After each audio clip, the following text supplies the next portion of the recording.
Yen kowe ngerti wong tuaku, bapakku sapa, ibuku sapa? Lho. Lah kowe iki lahir saka ngendi? Kok takon bapakmu sapa, ibuku sapa marang aku? Ulun goyang ngarteni. Kowe iki dewa kok ora ngerti piye? Ulun ora ngerti tenan. Wah, dudu dewa wae.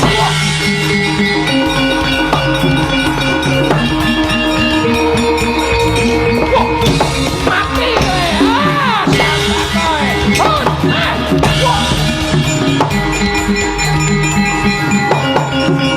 Ayo, amok Suramarta, Jayamrata.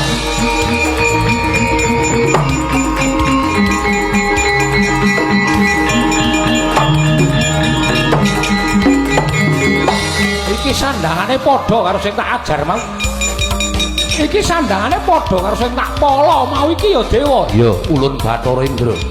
Bathara Indra karo penyarian apane? Ora sandak tak takon merong-merong. Kita wigatine apa? Takon. Takon apa? Bapakku sapa? Ibuku sapa? Ulun goyang ngerti padha wae.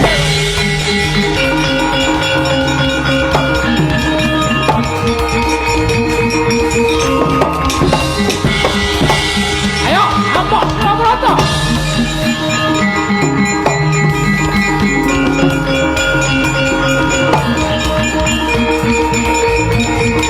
Wah.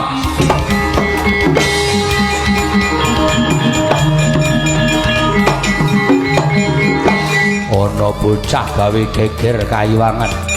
Iki sapa? Iki wujute wonge gagah. Untune kaya catut. Ngunekke dewa kok untune kaya catut. Ning sandangane padha karo sing tak ajar mau. Oh ya dewa.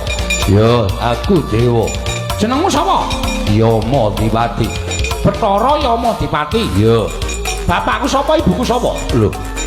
Lah aku ora ngerti. Nek kowe ora ngerti kok tak ajar kaya kanca-kancamu. Jabut nyawamu. Wah. Wah. Oh. Wah. Lho. Kowe ngopo? Lho kok ora ketut to nyawane? Kok ora ketut nyawane? Nyawane sapa? Nyawamu kuwi. Lho, kowe mau njabut nyawaku to? Iya. Aku njabut nyawamu. Iso ora? Nyatane ijik urip, kowe ora iso dijabut nyawane. Kowe sing tak jabut nyawamu.